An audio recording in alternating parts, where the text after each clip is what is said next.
Welcome back to the Dodgeball World Championships in Austria. We're in the Blue Box Arena in Graz. Terry Thrasher back with you here with Halen Sky. Welcome back, Halen. Well, thank you. Happy to be back. I guess it's welcome back me. You were on here in the last match, so.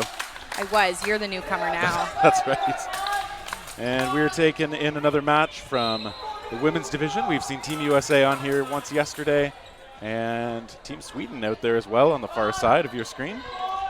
Yes, I was looking at the records before this game. Sweden has only gotten one game under their belt, and it was against Canada yesterday. So unfortunately it was a 16-0 blowout, but Amezcua, great catch there.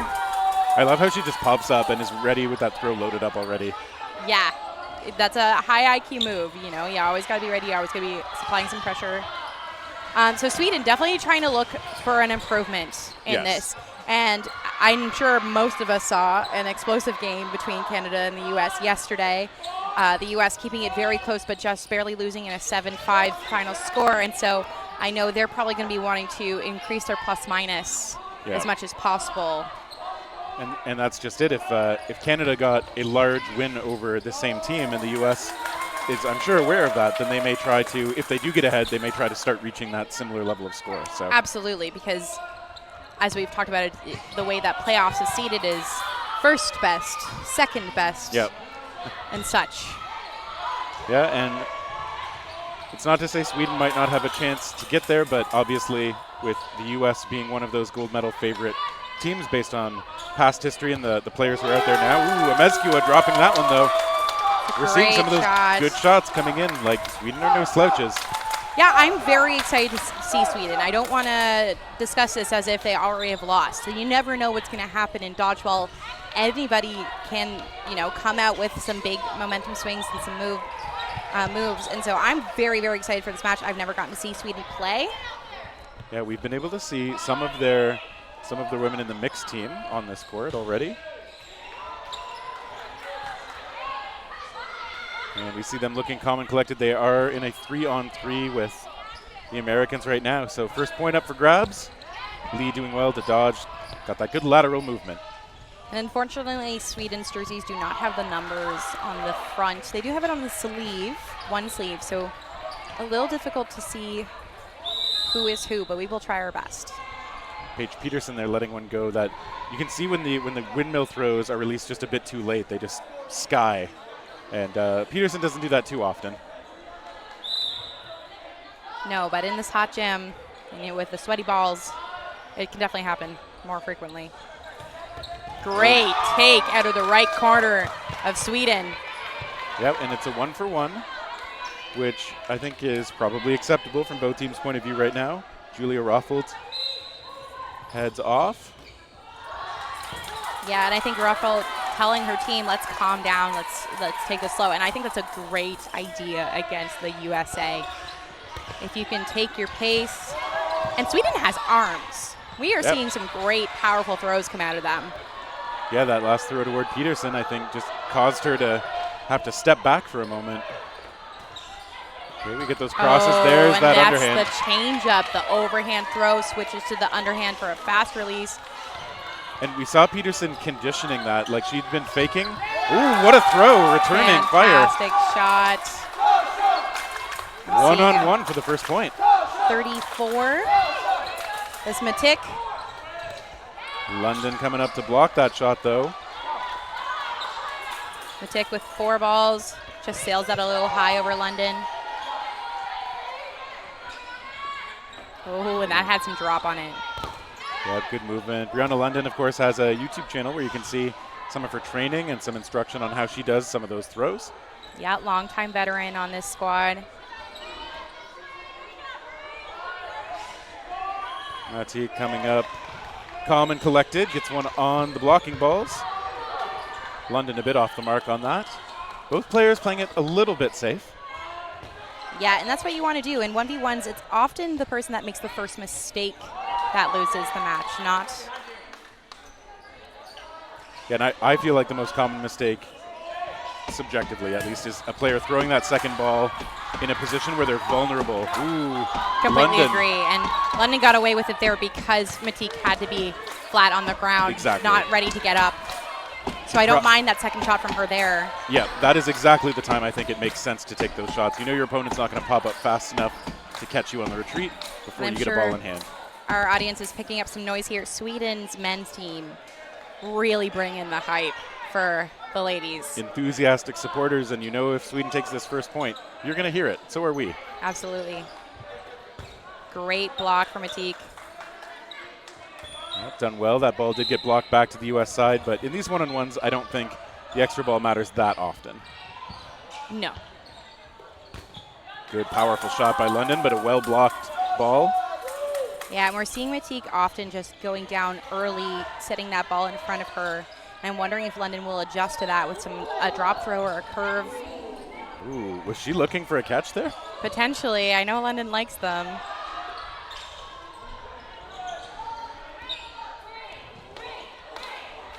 To the line, Matik's shot goes high. London comes up. Matik's so good at getting small. Yeah, and that's her go-to move. But I mean, she's such a small target behind those blockers. Her head is just getting under it barely every single time. I feel like London is calibrating her throws to just get closer and closer each time. Oh, and London with an aggressive shot. And yeah, she is putting that arm out. She's falling back a bit. I think you're right, Terry. I think she is potentially looking for that. Matik stepping out on the back line. Yeah, moment of frustration. But I think it was you saying it yesterday. We see the teammates. They are trying to make sure that she stays perked up. They're still supporting her. They do not want her to feel bad about that. She ground out a tough point. Absolutely, and you do see her looking a little bit disappointed, but nothing to hang her head about. She was giving a fantastic 1v1 with a very experienced world level player. Yeah, very much holding her own. So 1-0 for the U.S., but that first point did take almost 7 minutes off the clock.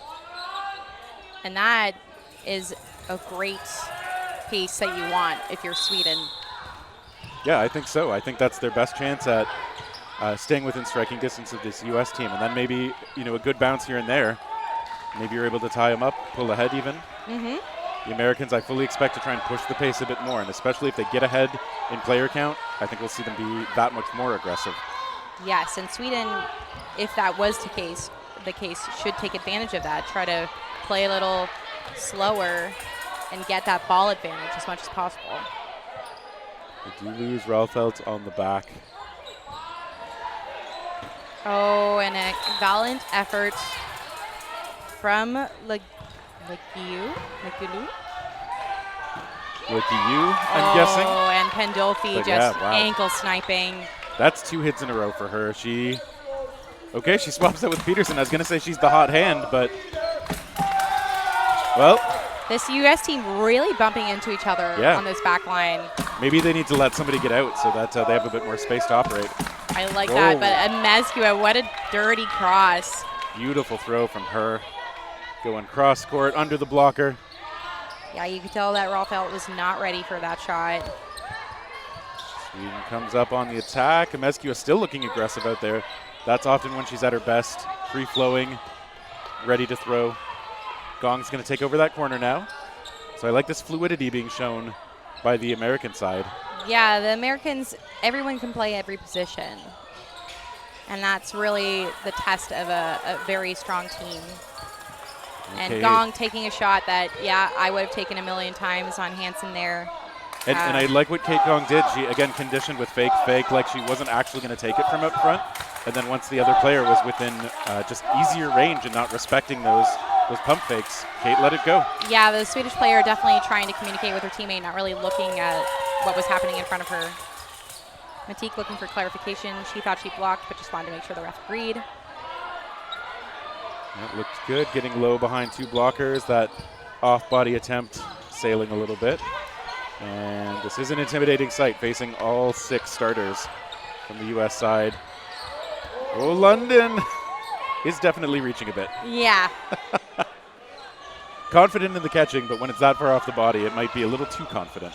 And when you have 6 bodies, you can be a little greedy. The trouble comes when 3 players decide to be greedy in a row, right? And that's when the momentum could risk swinging the other way, but I like the attack from Lee and Gong. Oh, and it's another line violation for Matik. And, this makes me think of a player such as Lynn Kirkpatrick, who on the women's cloth team right now, but often you will see her in tournaments with teams that she's coaching or she's a part of. She'll stand at almost a warning line level. Yes. On the sidelines of her team, and anytime a player is starting to get too close to that back line, she calls out to them to push up, watch out, and maybe that's what Sweden needs right now, is just someone to have eyes on that. In particular, this is a very busy court when it comes to the colors of the lines on it. So Matique, unfortunately, the victim of the MVP, the line, twice in a row. Sanchez off the rush. And Kirkpatrick also with that Instagram account, Dodgeball Corner, they had an exercise in there, if I remember correctly, practicing running the exact distance to where your line is. Ooh, nice hit. Yeah, fantastic shot again from the right corner. Rolfelt. That was the first time in the match for Greco. Ooh, Sanchez catches her back in. Yeah, Sanchez read that like a book, knew it was coming. That's some of that veteran experience that you do expect to see out of these long-time national team players for the USA. Yeah, when you can pick up on a player's tells mid-game. Hey, Sanchez got taken out there. So Sweden hitting on one, bringing it back to a 5-on-5.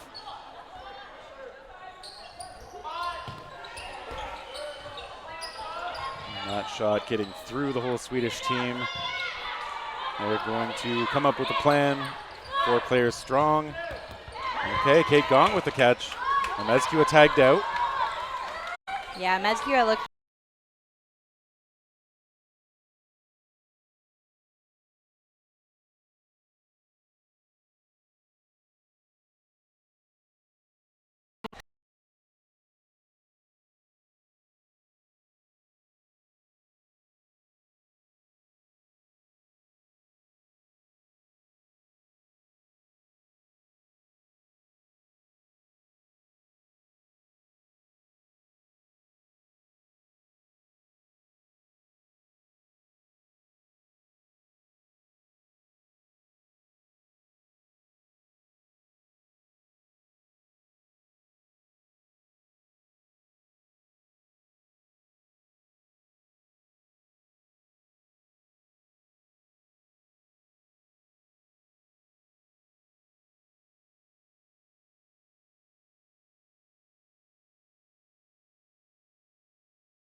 Well, I had the successful block. I tracked it, but I just didn't have a strong enough grip. Halen, you may not know this, but I think the disarm should be removed as a way to get out in dodgeball. Really? Yeah. The ball suddenly becomes a live thing to hit just because you dropped it? No. Terrible. Oh, but it's control. It's all about control. Oh, almost a double into Sanchez, but Gong smiling after she does not get that catch. Gong setting up for that catch, though. Good position on her part, but better throw from Sweden. A fun in-between games conversation would be maybe you, myself, and Ben just going through our hot takes on rules in foam. Yeah, we'll start making the list. Prepare to argue. Yeah, it would be like the debate club. But with more swearing. All right, Sweden, 4 balls, making a plan. They come up and they get a hit on Pandolfi. And Rolfelt, what an arm on that girl. Lugiu is traded back. Yes, Rolfelt has made a lot of big hits for Sweden so far in this tournament from what I've seen. So. And there's another one. On that formidable catcher, Greco. And I loved the angle usage they used on that throw on Greco. She's a very good catcher. I don't know if Sweden knows that, but they certainly treated her like she was, and giving the most optimal amount of angle to make it hard to get a straight-on catch. Yep, coming in from both sides, making it difficult. Good blocks out there. Amescu is so alert at where her best opportunity is. Gets the hit on the far side. Yeah, you see her taking Ralfeld out. Calling herself out as well, saying it wasn't a clean block. It looks clean to me, but she knows better than I do. Great timing from the left corner for Sweden. Yeah, so Sanchez is out now. Peterson. I believe that's Friedrich? I believe so. I think that's Michelle Friedrich on the far side. Friedrich and Chigini. Chigini with a big block. Yeah, getting turned around a little bit, but it still works, does the job. Peterson and Amezcua, those veteran forces out there for the American side. Peterson fishing for the catch, perhaps. Peterson seems to much prefer to have no ball in hand when something's coming at her. Yep, we've seen that a few times out of her. And she's sort of shortened that throwing motion a little bit. And it missed the mark. Is that catching on my mic? Mitch just turned a fan towards me, and it feels great. Yep, that's right. If you get a bit of a windsock experience in the audio, know that it's worth it for us. So worth it. This gym definitely a little more reasonable in heat today because there's a lot less bodies in here. And more fans, frankly. Yeah. Players have been sourcing them from just about anywhere they can. And Peterson is taken out. A little frustration with dropping that. Amezcua steps out, unfazed, gets that first hit on Chigini. Yeah, Amezcua has a great arm. Friedrich taking an aggressive shot, but I liked it. Amezcua sizing up the opportunity, a little bend on that ball. And threatens to go aggressive, but no, now just going to drive back her opponent, Friedrich. Oh! No, I don't think that was a hit. Amezcua, though, goes aggressive. Yep. And I do agree.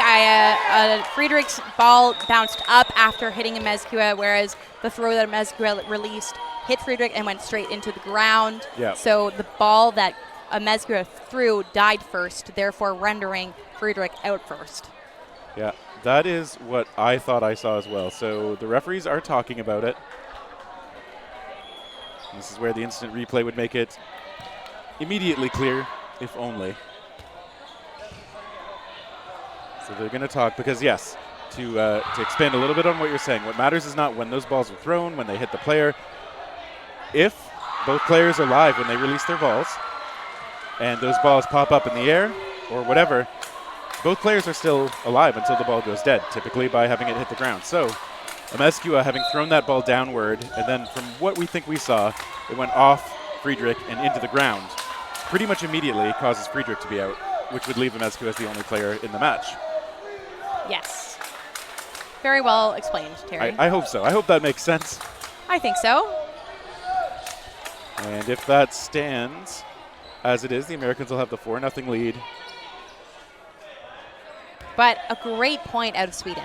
Yes, oh my goodness. That was very well played, and that was a very close point. We've seen multiple close points. This score isn't really reflecting how well Sweden is playing. And that's always the toughest hump to get over against these top teams, is actually closing out the points that are close.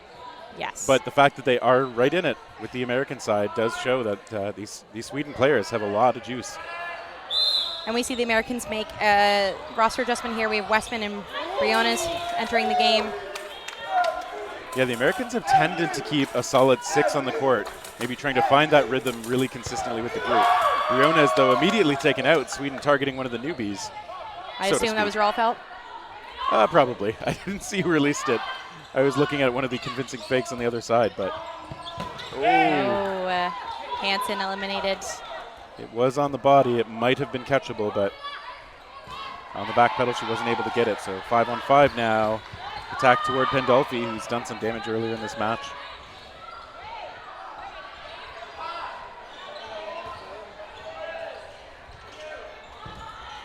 Westman covering for Pandolfi. Hands off the ball now. Yeah, Rolfelt choosing to take a counter there.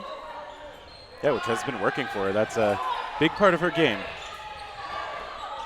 Oh, good dodge out of 52.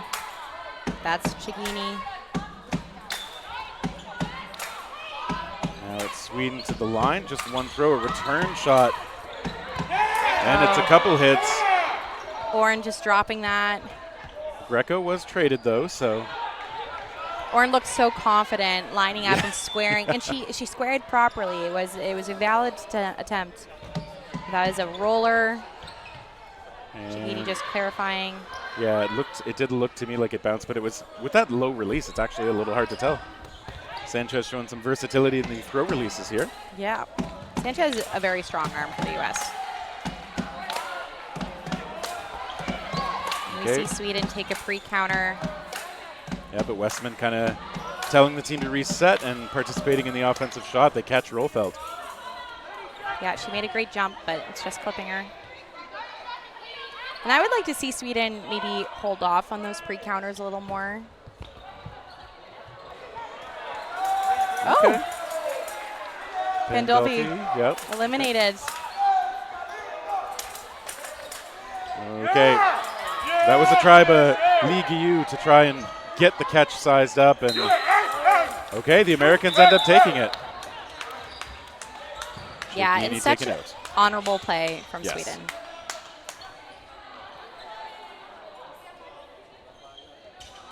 Bit of discussion. I think it'd be a good time. Oh, well, I guess it's 5 seconds before no blocking. I was about to say, I would love to see a timeout from Sweden. You know, get the morale up a little bit. Yeah, maybe take a little more time, talk things down. Have teammates reassure each other that they still have plenty of confidence in the game that they're playing. It's really easy when you're in this large of a deficit to feel like you need to play hero ball. Yeah. And I think that's when you start to see things like pre-counters or post-counters happen more often. When often that's really not the answer into this kind of game. You want to really rely on teamwork in those moments. And I say that from experience. I've definitely gotten in those moments where I'm like, well, clearly I need to make something happen and I need to throw. And I'm not necessarily saying that that's what Sweden is doing, but I'm saying it'd be very easy to fall into that. And so just taking a moment to reset and saying, let's forget about the score. If I'm the coach here in Sweden, I'm going to look at my team and say, new game, 0-0. This is a new half. We play a new 20 minutes, and let's forget everything that just happened. Yep.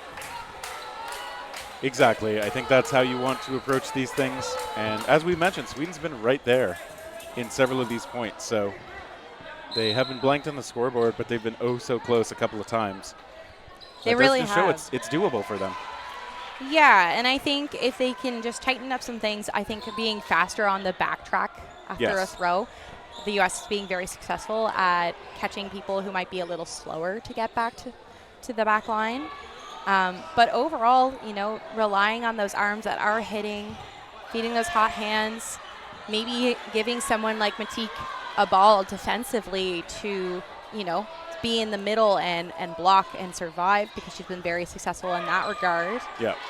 You know, optimizing each of your players' strengths so that everybody's survivability rate can go up.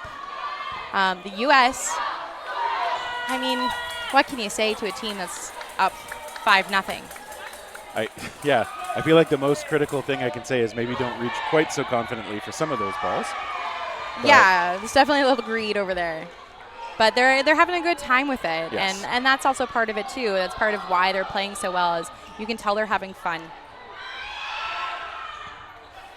Yeah, there have been smiles on the court pretty consistently, which we always appreciate seeing. And, of course, the team swapping sides at half. They get about 5 minutes for halftime. The Americans already on the line, though. Ready to go. We don't need this extra 2 minutes. Entering the game in the second half for the U.S. Oh, that's right. We haven't seen her on the court so far for a point. That said, again, like, the Americans are out there, but there's still another 2 minutes in the half. So Sweden's currently using it to huddle up, hydrate, cool off. Coaches contributing a little bit of insight. You can see a lot of players have adapted to taking towels and soaking them. Yeah. So that mid-game you can just wrap yourself in a nice wet towel to try to cool off a bit. Yeah, someone described that to me earlier today as air conditioning for people who don't have an AC machine. Makes sense to me. It's resourceful. And you know what? These Swedish men have not let up with their energy. And that's a big thing that can help a team out in these moments. That fan support can matter quite a bit. And as you said, they've been very enthusiastic, big grins on their faces. They're actually, I think, cheering for one of the ball retrievers right now. And he looks a little like, don't give me this attention. Well, like someone has said recently, maybe it was you too, the ball retrievers maybe at their best when you don't notice them too much. Absolutely. Yeah, they're the unsung heroes. You never notice them when they're doing their job because you're focused in the game. You have it's escapism. You're fully in the flow because balls are just coming when you need them. But when a ball is not coming when you need it, or a ball accidentally rolls to the other side when it shouldn't have, then you notice your ball retriever. Definitely, if you're the player on the court, when that happens, you definitely notice the retriever, as you said. And if they are the unsung heroes, maybe we have to turn them into the sung heroes. An album of dodgeball songs, perhaps, including the ode to the ball retrievers. Ooh, are you writing one, Terry? Toss a coin to your ball retriever? I don't know. It doesn't really fit. Not quite. I did. Wow, a Witcher reference. Didn't expect that one to throw out. It's the only one you'll see, too, since that show is... Well, anyway, we don't have to go into what happened to that show. Second half underway off the rush. The USA a little bit quick to that one. Look at that. We are seeing a change in roster for Sweden, too. Some new blood, which I think is a great choice. Yep. Linner and Ugla out there for the first times, I believe. Ooh, Rolfeld. The first ball came out up high.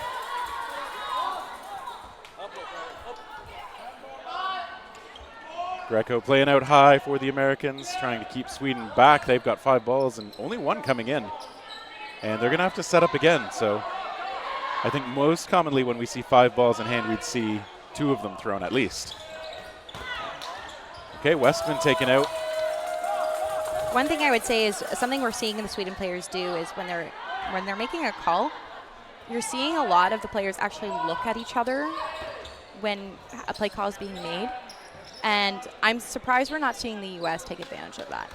Because if you're not looking at me, I'm likely going to throw. Yeah, it's one of those things that aggressive, confident throwers will often take that so that you do not feel comfortable setting up your plays. Ooh, there's that low delivery again from Sanchez. Yeah, confident from the back line. Just a hot tip for at home. If you can keep your eyes forward while a play call is being made, it's going to help you a lot in your survivability. And it's a good habit from humans. We're trying to look at and pay attention and pay respect to the person who's talking, but... And even just confirmation for the person making the call that everybody is on the same page. Like, we definitely understand why people do it, but yeah, against the aggressive tactics sometimes with the other team, you might just need to trust that if a teammate doesn't know the call, that you have a way to signal that, like repeat, something. Yeah, usually there's vocal confirmation. I know for my team, when someone makes a call, all of us go, yup! Yep, exactly. Very common. Come up together. Mezcue a shot toward Linner. He's done well to stay in, and now is the thrower. Okay, but there's a Mezcue again. It's a great shot onto the knee. Yeah, she is such a formidable player. When she comes forward looking to throw, she almost always picks the right target and always has such a good throw. Oh, that one, into the ground. And off Greco. A catch from Matik. Yeah, that's big. And it brings in Hansen. And we are in a 3v3. So here's one of those points that Sweden try and close out. They haven't quite been able to do it so far, but this is another good chance for them. I like the choice to throw it in Mezcue. She's been very effective on the offense.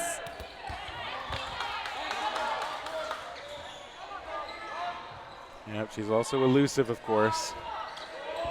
And part of how she plays such good defense is constantly looking like she's ready to be on offense.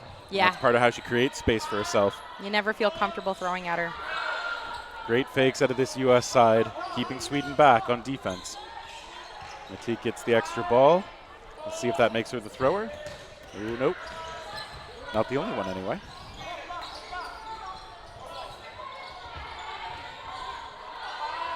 Lunar just does a fake. And if the timing could just be a little faster to throw at Mezcua before the ball reaches her ankles. It's those little timing things that can make a difference.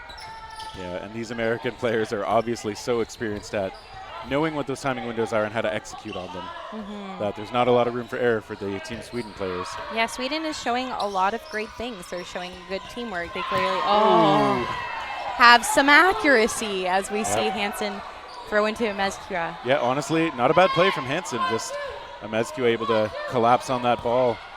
And Matique is taken out. Yes, yeah. Not by the line, notably. But as I was saying, Sweden has good players. They have a strategy. They're sticking to it. They're communicating. There's a lot of really great things here. It's just those very small, what are the words? Oh, it's gone. Intangibles. Intangibles, okay, yep.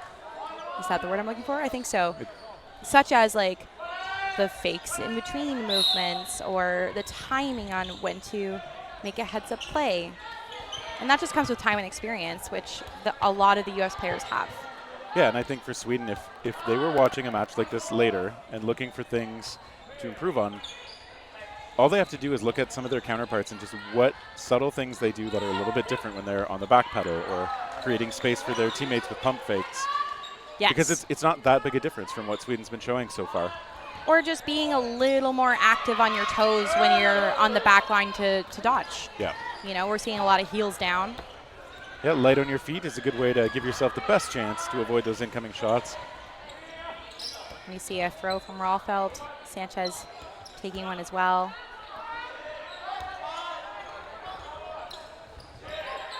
Toward the middle. Briones gets out of the way. London with the block on the Rolfelt ball. Oh, my apologies. That's London. Okay. Sanchez is in the other corner now. In the other corner, yep. Maria Lee's back out there for Team USA in the middle with the ball now. 5 from Sweden. They realize it's not their throw. Lee's going to make the call. And you see Sweden's ball retriever actually telling the team to step up and hits Friedman in the back while he's trying to pass. Couldn't get your hands on that, Friedman? Yeah.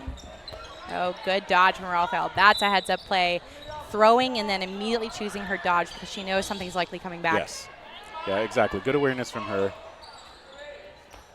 She has definitely been a standout for me watching this Team Sweden side. Yeah, definitely my MVP right now. Nice sidearm delivery for her. Matique hanging onto one ball. Ugla gives up the ball to her wing. Look at that try cross court from London and then falling back, and that one popping up into the arms of Ugla. Great team catch. Good awareness. You love when your teammates are paying enough attention to bail you out like that. And now we have 5 balls with Briones.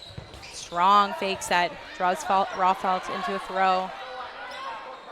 I also don't want to miss that London, after letting go of her ball, knowing that one might be coming in, she did that sink backwards and try to get her hands on it. Ooh, Matique, no. Almost catching it, but... Oh, and she's just calling for a mop. Yeah. Makes sense. The amount of times I almost start singing a song about mops that is very famous but should not be sung. You don't want to get us copyright claims. No.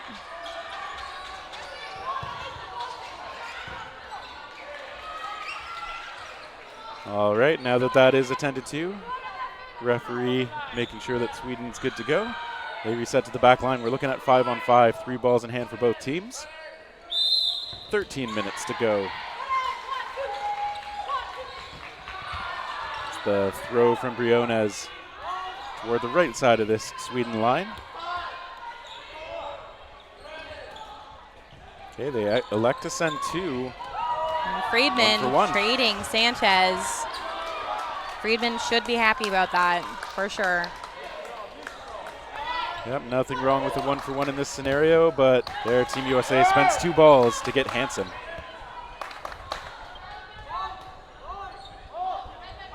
Sweden still with 3. Okay, they go to the opposite corner. Rolfelt with the try there.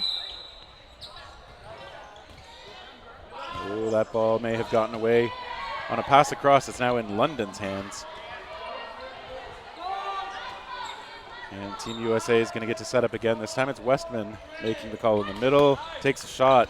Rolfelt with the counter, though. Great shot onto Westman. And now we're in a 3v3 again. So Sweden once again right there with their opponents. Good strong fakes again from the Americans. Ugla staying low.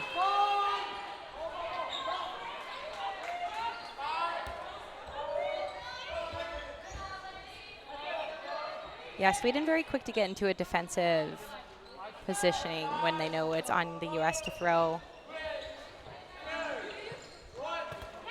Both has its advantages and disadvantages. Linner showing that cloth experience of just dropping the ball in place, remembering it is okay to pass it to a teammate. Yeah. Doing so on our way off the court.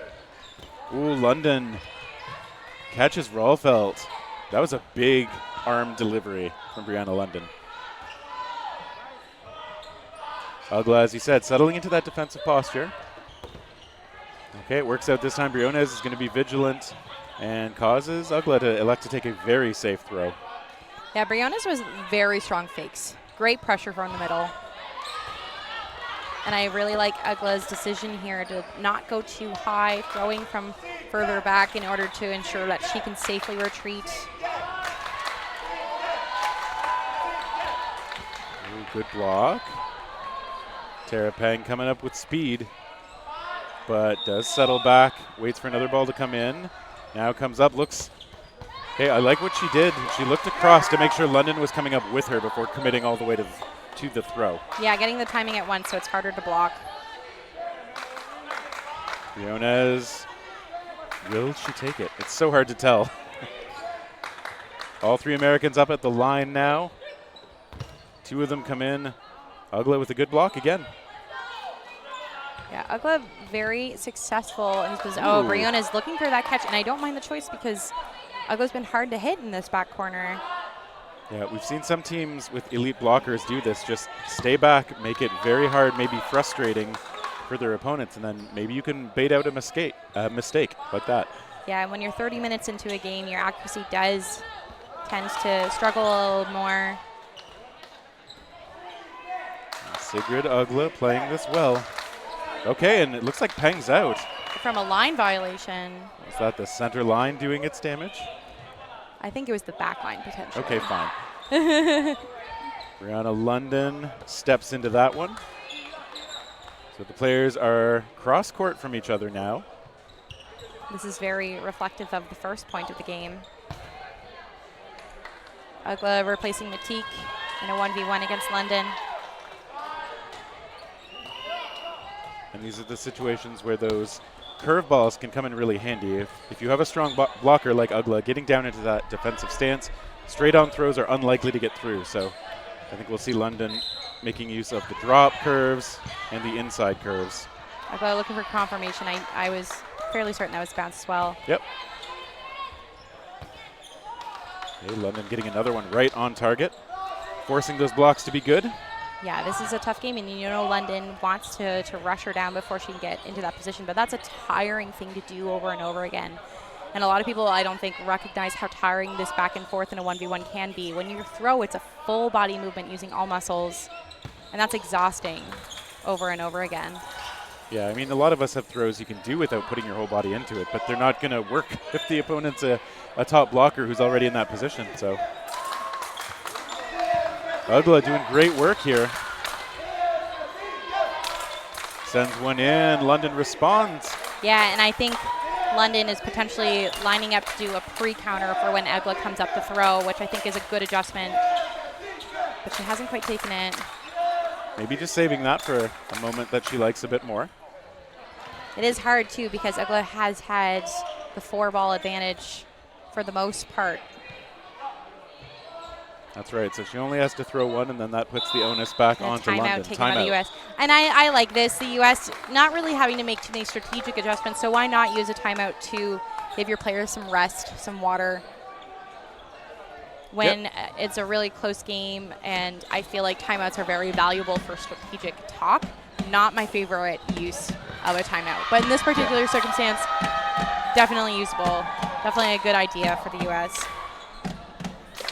There are definitely moments where it makes sense to spend the timeout exactly this way, and I think this makes sense. Either team taking it, I would have said that makes sense.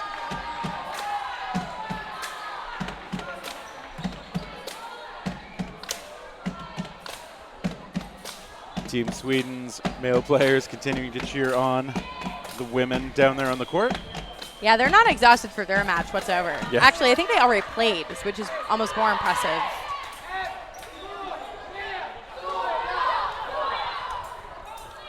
All right, so everybody huddles breaking off. We're going to get back to the match shortly. Yeah, you can see London applying some chalk, as are some of the Swedish players.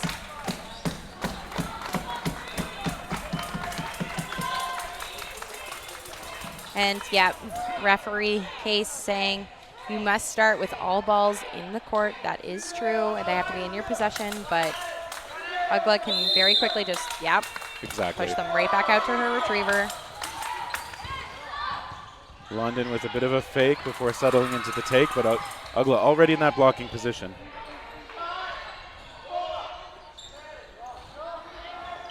London again with the attack.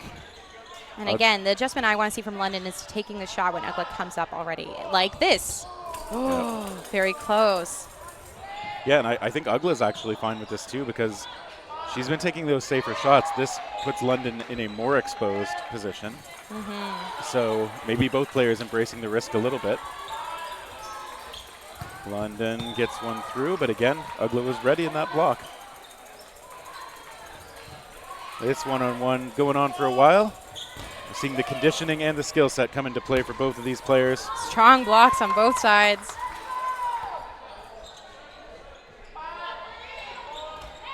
Yeah, and you see London wanting to really block and go, as my coach would call it. Yeah, already in motion a bit as the block happened. So see active feet. Brianna London gets all the way forward, gets that ball away, but so far has not been able to take out the Swedish player. And that's when you're going to see more and more when people are tired, is that ball going into the ground early. Okay, London gets control of that one. And now is able to set up. Now, the interesting thing is we know London is capable of throwing curves and drops. And I don't know about you, Terry, but I haven't seen too much of those. Not, or at least not as much curve as I have seen on some of Brianna London's throws. So. Yeah, it's lots of straight ons, which a straight on the throw is what a blocker wants. Yes, especially if you're straight across now. Yeah. But I think straight across is when there's an opportunity. If you want to get those drop shots, this is the position you can most easily do it from. London only has one ball in hand now. You can see London taking some deep breaths. It's been a long 1v1. And London there's the catch. Finds the catch. At long last, the point is over. Ugla hanging in there all the way to the bitter end. You know what's funny, Terry, is I often go to really high-level catchers and I go, tell me how you do it. And almost none of them give me a real answer. And instead what they tell me is, I just don't like dodging. Okay. And so they learned to catch instead. And London clearly tired in that moment, probably not wanting to move anymore. And she said, you know what, I have a different skill I can use. I did feel like as she saw where that one was coming, she's like, okay, this is the one. And it was a great one to take. And now, it feels so weird to see this many players on the court, but we're back to the start. Sweden does lose a couple, though. Team USA continuing where they've left off. Pandolfi eliminating Rolfelt. Sanchez looking to do some damage as she gets back out there. London, of course, taking a well-deserved rest, as is Ugla. Oh, and Greco looking for that catch, but it's just a little off body. Great placement for Matik. Yeah, that's where you want to put those shots on these top catchers. Yeah, Sweden attacks again. Whoa. Gets a graze on Peterson. Linner taken out in response. Linner jumping high, but Pandolfi tracking.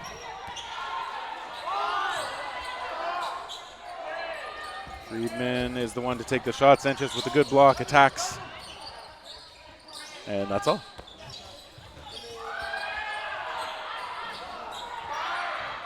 Team Sweden to the line. They've got 4 in hand. Okay, Kate Gong. Nice movement to get away from that.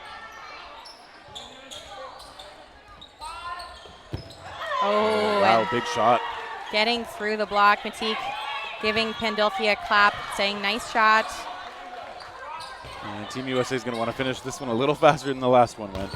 And Second they do. ball.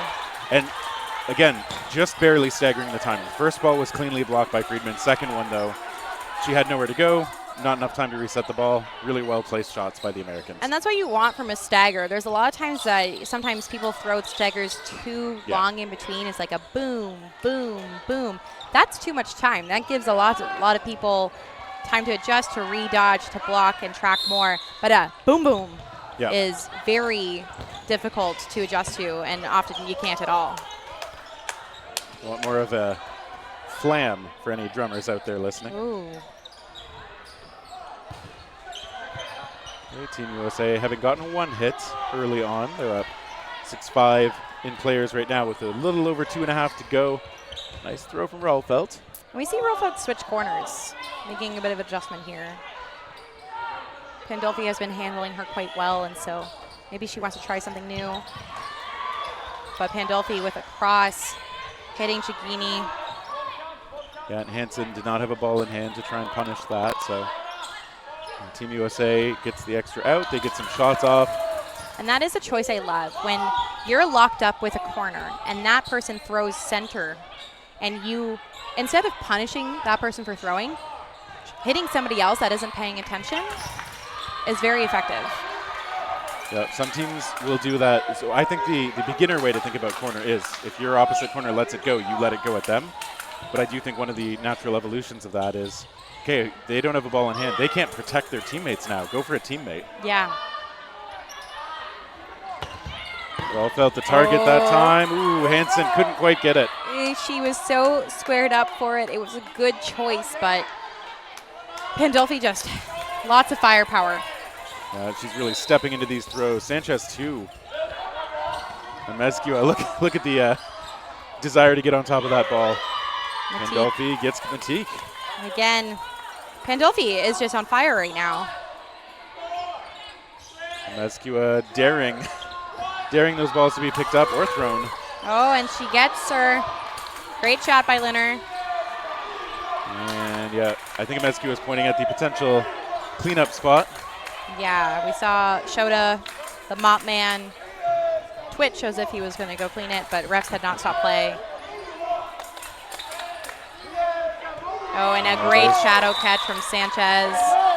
Yeah, great positioning for her. She could see what the angle was if that went over Kate Gong. It did. Now Shota gets his chance to mop things up. Thank you, Shota. We appreciate everyone who stayed near those mops to help out. His mopping will make it into one of his highlights.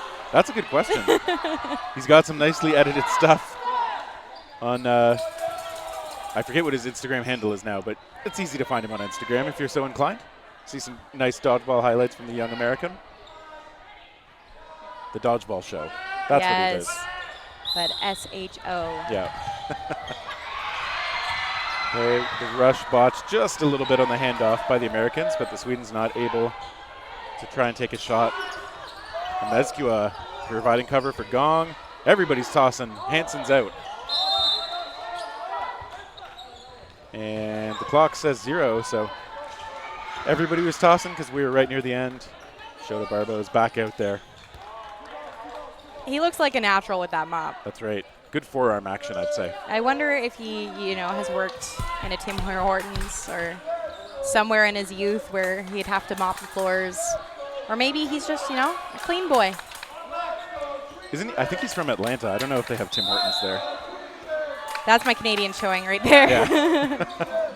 A very common first job for many youth. Well, we're in no blocking. Got to think that favors the Americans. Oh, Rolfelt remembering that it's no blocking just a moment too late. Yeah, great underarm from Sanchez. Yeah, perfectly on target from her. And again, just trying her luck. Pandolfi just barely getting out of the way of a shot. Team Sweden's got 4. They're going to go again. Pandolfi Knew exactly what she wanted to do, taking out Linner. I want someone to so incessantly encourage me like the Swedish men do in my life. And not even just for dodgeball. No, like, can they follow me around and be my live track, cheering me on through everyday life? Friedman taken out. Yeah, Sanchez just showing, oh, Chigini putting the balls in front of her as if she was going to block. What a surprise. Greco showing I will catch. Ooh, and I will throw. Yeah, a very elite level when it comes to support is Greco. She goes for that catch. Matique, a great blocker, but you can't block in no blocking, so how will this go? Amescua looked like she was diving for that catch, and there Sanchez finishes it off again. So accurate. Team USA, a very strong effort as we expected from them, and Sweden showing a lot of fight. Yeah, great amount of fight. I think the first half we showed a lot more life for Sweden. There was a lot of really close points that got away from them a little bit when it came to the second half, but nothing to hang our heads about. There's lots of great things to take from this match that they can carry with them further on, and we love to see this.